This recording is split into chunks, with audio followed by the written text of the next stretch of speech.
Bismillahirrahmanirrahim. Alhamdulillahirabbil alamin wassalatu wassalamu ala asyrafil anbiya'i wal mursalin nabiyina Muhammadin wa ala alihi wa sahbihi ajma'in. Asyhadu an la ilaha illallah wahdahu la syarika lahu wa asyhadu anna Muhammadan abduhu wa rasuluhu wa ba'du. Ikhwan dan akhwat, kaum muslimin, kaum muslimat rahimani wa rahimakumullahu jami'an. Kita akan buka kesempatan untuk tanya jawab. Sebelum kita bacakan beberapa pertanyaan, kembali kita ingatkan bahwa sifat al-futur merupakan sifat yang Nabi kita yang mulia sallallahu alaihi wasallam banyak berdoa kepada Allah atau banyak berlindung kepada Allah darinya. Sebagaimana disebutkan oleh Anas bin Malik radhiyallahu taala anhu bahwa Nabi kita yang mulia sallallahu alaihi wasallam sering berdoa, Allahumma inni a'udzubika minal ajzi wal kasal. Ya Allah, aku berlindung kepadamu dari sifat ajz, ketidakmampuan, dan juga sifat al-kasal, sifat malas. Ini menunjukkan bahwa sifat al-futur yang kita sebutkan tadi artinya adalah malas. Setelah tadinya kita semangat, kemudian muncul sifat malas, khususnya dalam beribadah kepada Allah, merupakan sifat yang sangat tercela. Karena Nabi kita yang mulia sallallahu alaihi wa ala alihi wa sahbihi wasallam berlindung kepada Allah dari sifat ini. Ya, berlindung kepada Allah dari sifat ini. Dan Allah Subhanahu wa taala tatkala menyebutkan para malaikat di atas langit, tatkala Allah Subhanahu wa taala memuji mereka, maka Allah Subhanahu wa taala menyebutkan bahwa mereka adalah orang-orang yang tidak memiliki sifat futur. La yafturun. Artinya mereka beribadah kepada Allah, senantiasa beribadah kepada Allah dengan semangat.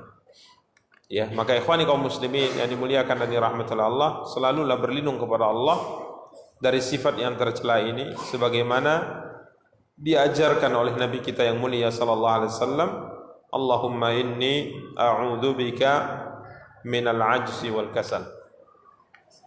Ya Allah, aku berlindung kepadamu dari ketidakmampuan dan juga sifat malas. Demikian wallahu taala alam. Sekarang kita baca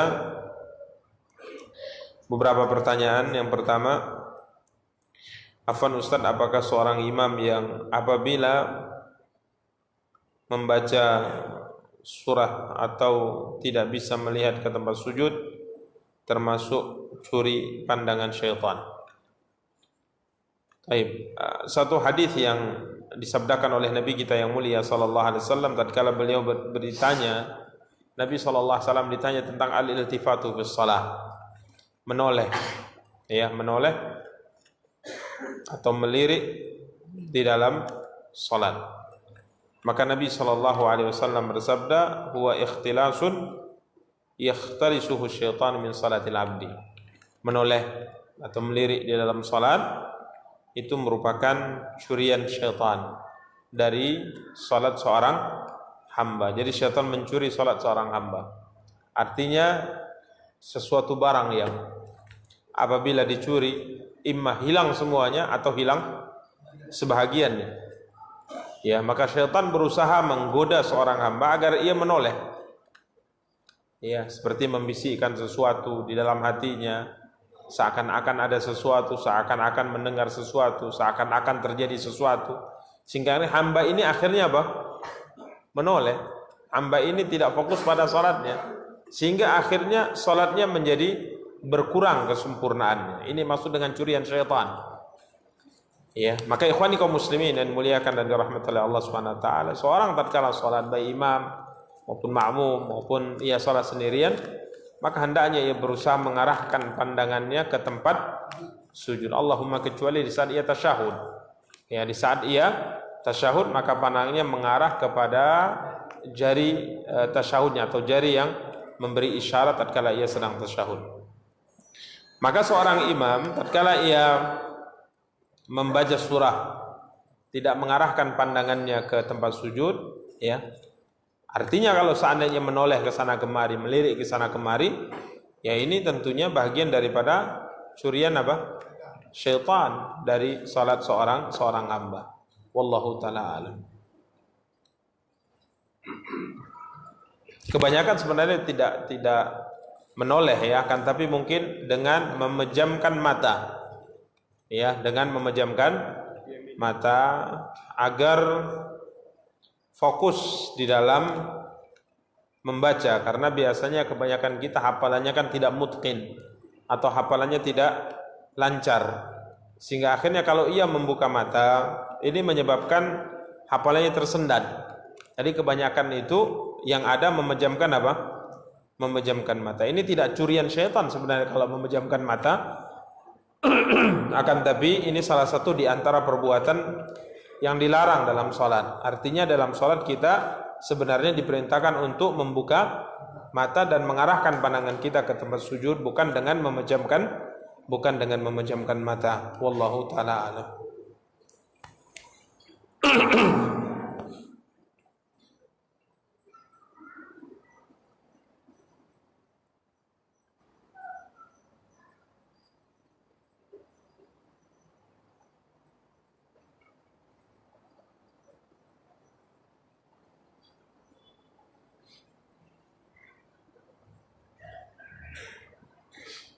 Bagaimana menyikapi diri yang merasa terkena penyakit futur? Apakah kita melarang teman yang saleh untuk bergaul dengan kita dengan merasa takut mereka terpengaruh dengan kita, sementara kita ingin bergaul dengan mereka dengan harapan mendapatkan kebaikan di dalamnya? Kalau seandainya kita sudah mengetahui bahwa sifat ini ada di diri kita, maka berusaha untuk apa? Berobat. Berusaha untuk mencari solusi bagaimana caranya sifat ini sedikit demi sedikit, perlahan demi perlahan bisa hilang, terkikis dari jiwa kita. Makanya ikhwani kaum muslimin dan muliakan dan dirahmati Allah, sangat disayangkan kebanyakan kita menganggap bahwa penyakit jasmani lebih berbahaya daripada penyakit rohani. Sangat disayangkan mayoritas kita menganggap penyakit jasmani lebih berbahaya daripada penyakit hati.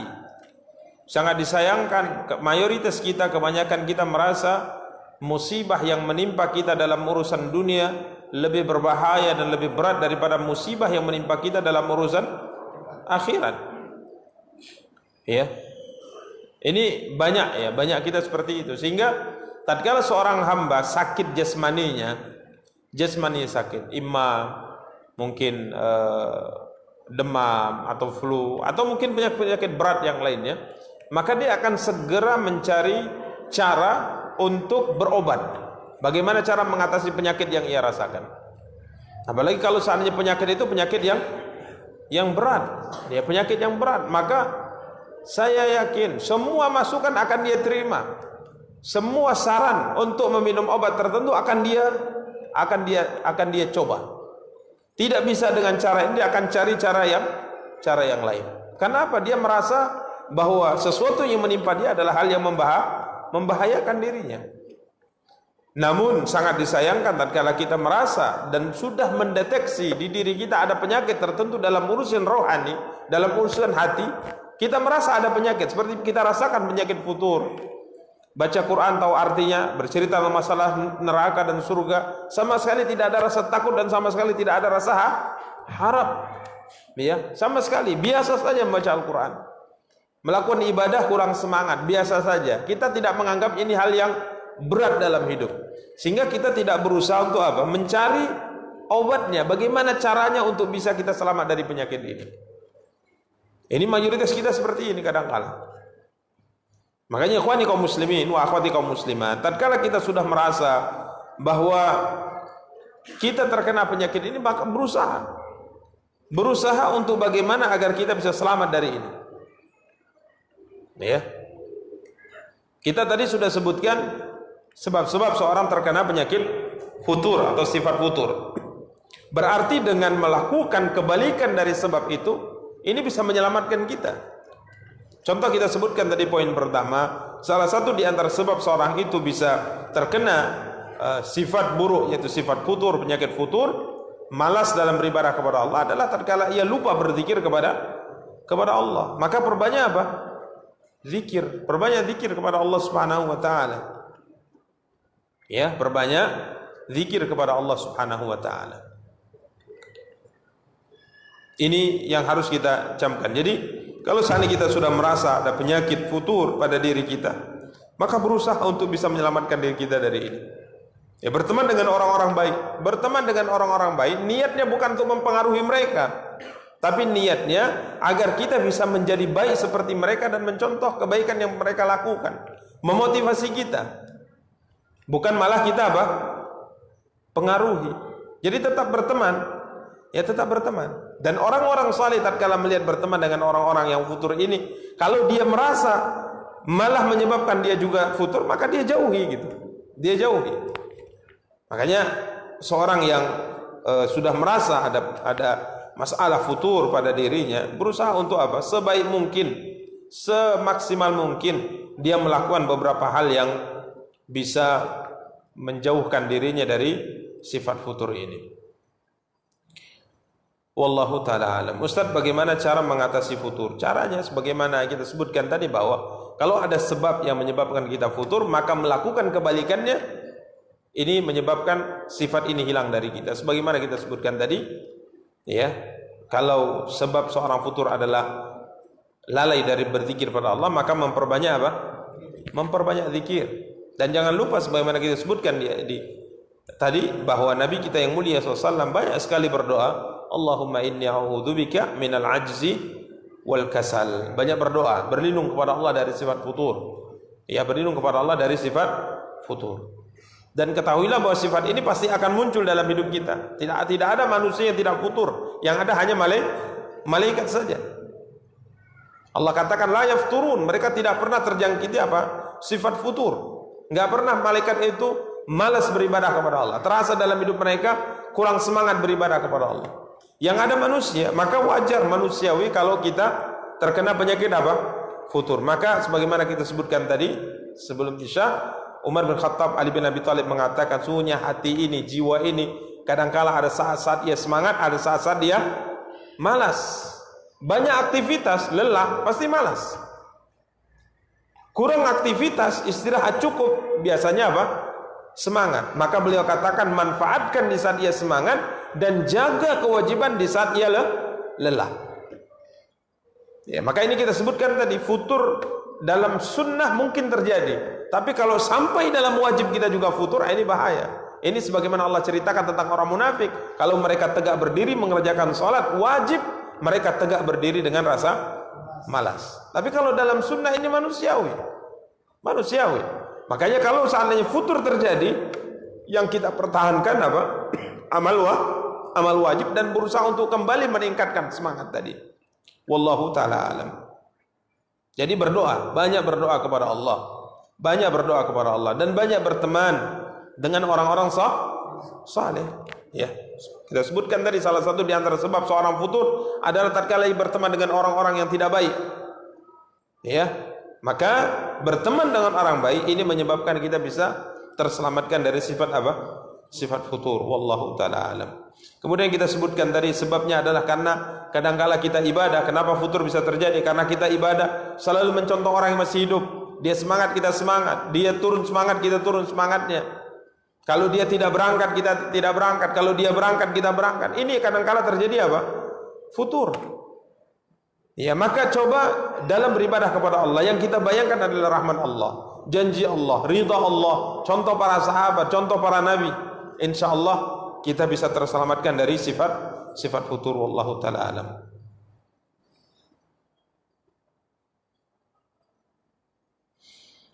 Apakah termasuk sifat futur ketika mendengar kajian lalu kita mengantuk? Ya, lalu kita mengantuk. Ya, kalau malas, ya bisa terjadi. Ini karena sifat apa? Futur. Tapi kadang-kala karena memang lelah. Karena biasanya kita ini kalau untuk urusan akhirat itu kan kalau ada waktu apa? Waktu sempat. Kan itu. Ya, wajar kan? Kita tidak mempersiapkan diri. Contoh misalnya pengajian, nanti pada maghrib di Masjid Raya lanjutkan pertanyaan pada Isya. Kita tidak mempersiapkan diri apa-apa. Dalam artian ya rutinitas. Kadang kalau sudah lelah kali pun ya karena rutinitas kita datang gitu. Sehingga tadinya kita tidak kerja hari ini habis-habisan, tidak berpikir untuk istirahat sejenak supaya nanti waktu ngaji tidak mengantuk. Kita tidak berpikir itu. Ya kita tidak berpikir itu karena biasanya kita dalam urusan akhirat itu memang ya kalau ada waktu sisa, kalau sempat, kalau nggak sempat ya nggak apa-apa. Tapi kalau dalam urusan dunia nggak ada, nggak sempat pun sempatkan. Ini kebanyakan kita. Ya, makanya kita katakan kalau seandainya rasa kantuk itu muncul karena malas, ya maka ini futur. Tapi kalau tidak manusiawi, siapa yang tidak mengantuk? Siapa yang tidak mengantuk? Ya, wallahu taala. Tapi berusaha semaksimal mungkin untuk tidak mengantuk di mana?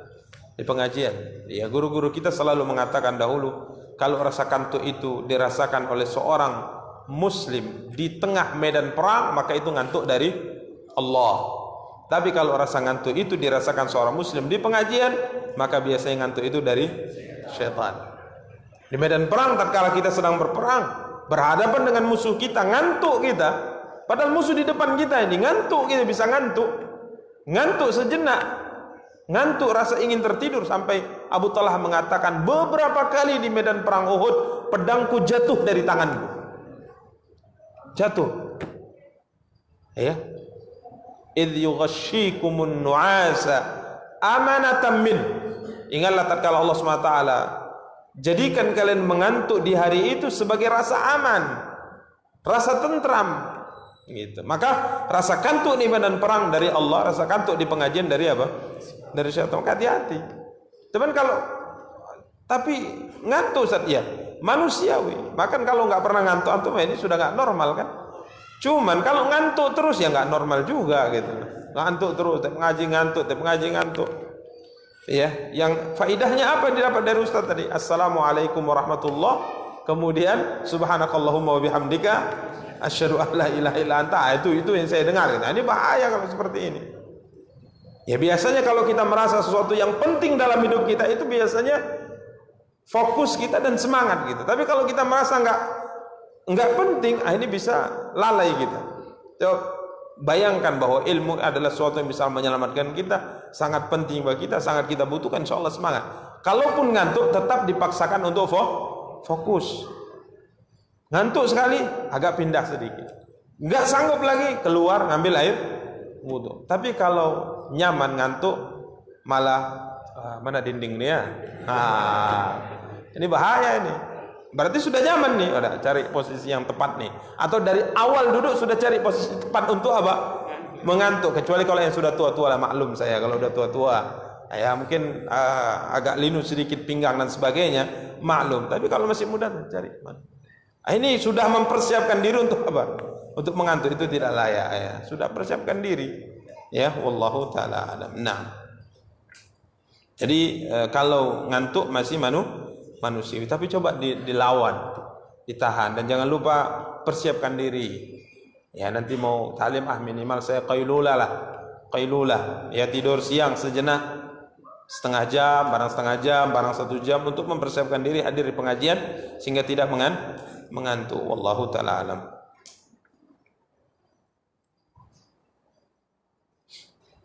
Ustaz, apakah ada larangan dalam syariat untuk menjual tanah atau rumah kepada orang kafir, terlebih yang dijual berada di tengah pemukiman kaum muslimin?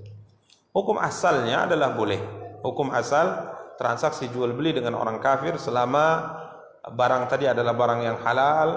Hukum asalnya apa? Boleh. Nabi kita yang mulia SAW, para sahabat bertransaksi, berjual beli dengan orang-orang apa?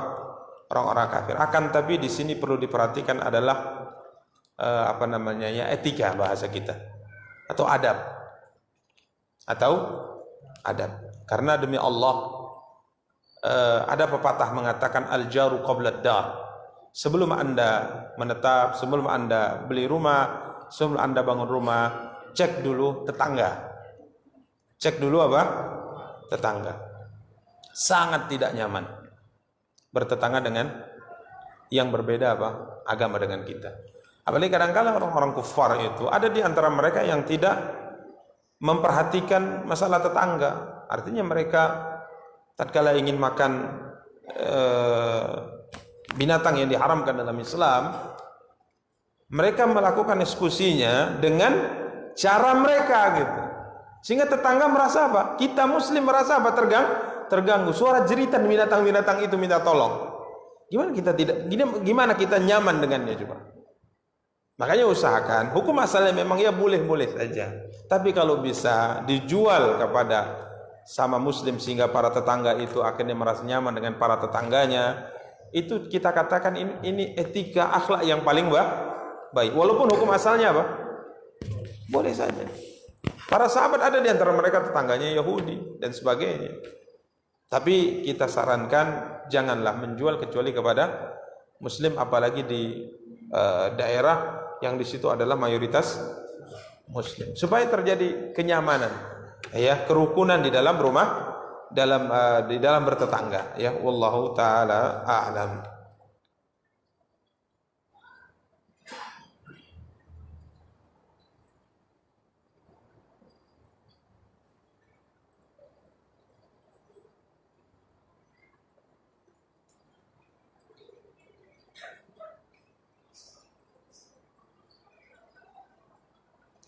Terkait dengan pertanyaan penjelasan tentang syiar, kemudian ini butuh pembahasan khusus, ya, butuh pembahasan khusus terkait apakah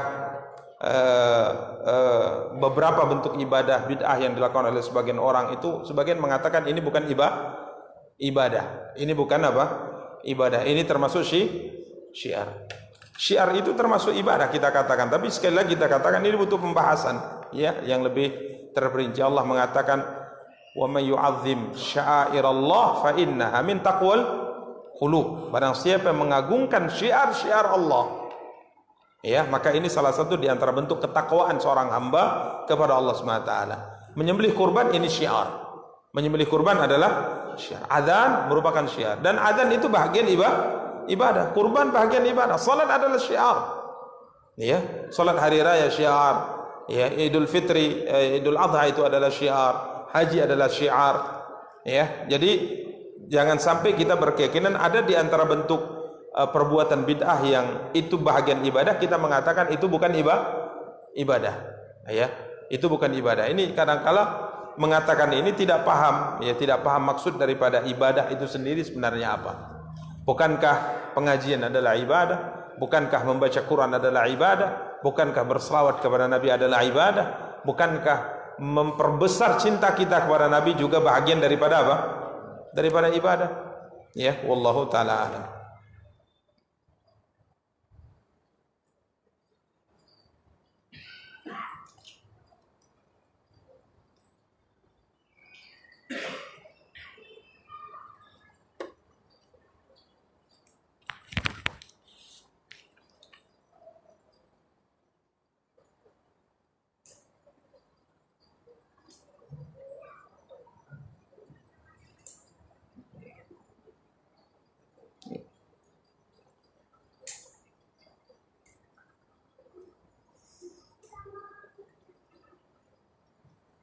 Assalamualaikum Ustaz, saya ingin bertanya apa hukumnya ketika kita menerima imbalan dari seseorang yang barang seorang tersebut hilang, kemudian saya mendapatkannya dan kita berikan kepadanya. Hukumnya mubah, tidak mengapa, ya. Kita mendapatkan satu barang yang hilang dari seseorang, kemudian kita kembalikan, kemudian orang tadi memberi apa? Hadiah kepada kita. Ini tidak mengapa, kita terima tidak mengapa, tapi memintanya tidak boleh. Memintanya tidak boleh, kecuali kalau seandainya sudah ada sayembara diucapkan olehnya. Ini namanya ju'alah atau ja'alah dalam pembahasan fikih. Ini orang kehilangan barang, kemudian dia umumkan, siapa yang menemukan barang yang hilang dariku ini dan ini, saya akan berikan kepadanya ini dan ini. Nah, maka tatkala Anda mendapatkannya, berarti secara otomatis Anda sudah terikat akad dengan dia sudah terikat akad dengan Anda. Ini barang Anda kembalikan, maka Anda berhak mendapatkan apa yang sudah dia ikrarkan. Ya, apa yang sudah dia ikrarkan. Tapi kalau tidak ada, maka Anda kembalikan. Kalau dikasih, Anda terima. Halal insyaallah hadiah dari dia. Tapi kalau tidak dikasih, jangan minta. Ya, perasaan sedikit Pak misalnya, kan? Jangan, nanti berikan saja. Wallahu ta'ala a'lam.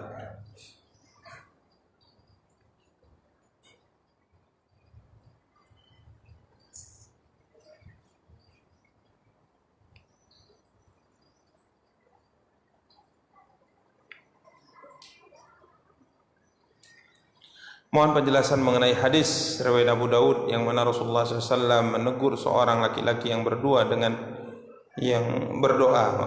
laki-laki yang berdoa dengan tidak mengagungkan Allah Ta'ala serta tidak bersalawat kepada Nabi Muhammad SAW, dan berdasarkan hadis di atas bagaimana ada berdoa di dalam salat. Jazakallahu khairan Ustaz. Oh iya.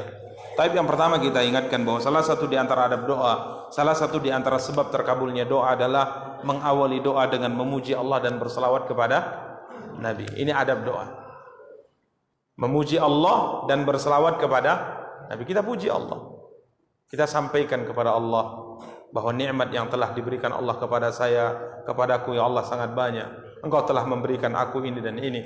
Engkau adalah zat yang maha. Kita puji Allah. Kita puji Allah Subhanahu wa taala. Kemudian setelahnya kita bersalawat kepada Nabi. Kemudian setelahnya ucapkan apa? Doa kita. Dan baiknya ditutup juga dengan pujian kepada Allah dan salawat kepada Nabi SAW. Ini bagus. Nah, ini adab berdoa. Ini adab berdoa. Jadi awali dengan pujian dan salawat, akhiri dengan pujian dan salawat kepada Nabi SAW. Lalu apakah kaidah ini berlaku di dalam salat? Jawabannya ya. Berlaku di dalam salat. Coba antum perhatikan salah satu di antaranya. Di saat kita i'tidal, sami'allahu liman hamidah. Apa kita sebutkan setelahnya? Rabbana walakal hamd. Allah mendengar hambanya yang memujinya. Ya. Kemudian kita mengatakan, wahai Rabb kami, untuk mula segala pujian. Sebagian ulama menerjemahkan sami'allahu liman hamidah, artinya Allah mengabulkan permintaan orang yang memujinya. Jadi kalau ada seorang hamba memuji Allah sebelum dia meminta, permintaannya akan dikabulkan oleh Allah. Itu arti sami'allahu liman hamidah menurut sebagian para ulama. Maka kemudian kita puji Allah, Rabbana walakal. Kita puji Allah untuk mengawali doa kita di sujud. Setelah Rabbana walakal hamdu, kita mengatakan Allahu Akbar sujud, Subhana rabbiyal a'la wa bihamdi. Kemudian setelahnya kita apa? Berdoa. Jadi kita puji Allah dengan apa? Dengan pujian, setelahnya kita berdoa. Ya, kita puji Allah dengan pujian, setelahnya kita berdoa. Coba lihat di tasyahud. Setelah kita berselawat kepada Nabi sallallahu alaihi wasallam, Allahumma shalli ala Muhammad wa ala ali Muhammad sampai selesai salawat Ibrahimiyah, Nabi mengatakan, kemudian setelah itu hendaknya dia memilih doa yang ia inginkan untuk diucapkan. Subhanallah, kita selawat dulu baru kemudian kita apa? Berdoa. Jadi ini fikih ya dalam doa, di mana doa itu salah satu di antara sebabnya adalah diawali dengan pujian, diawali dengan selawat, baru kemudian kita apa? Berdoa. Jadi sebenarnya berlaku. Contoh misalnya kita dalam sujud kita ingin berdoa kepada Allah, kita awali dalam sujud kita pujian kita kepada Allah, kemudian salawat kepada Nabi, tidak mengapa selama menggunakan bahasa Arab. Kita puji Allah, kemudian salawat kepada Nabi, kemudian setelahnya kita berdoa. Wallahu ta'ala alam. Mungkin cukup ya. Kita cukupkan, insyaallah kita lanjutkan minggu depan.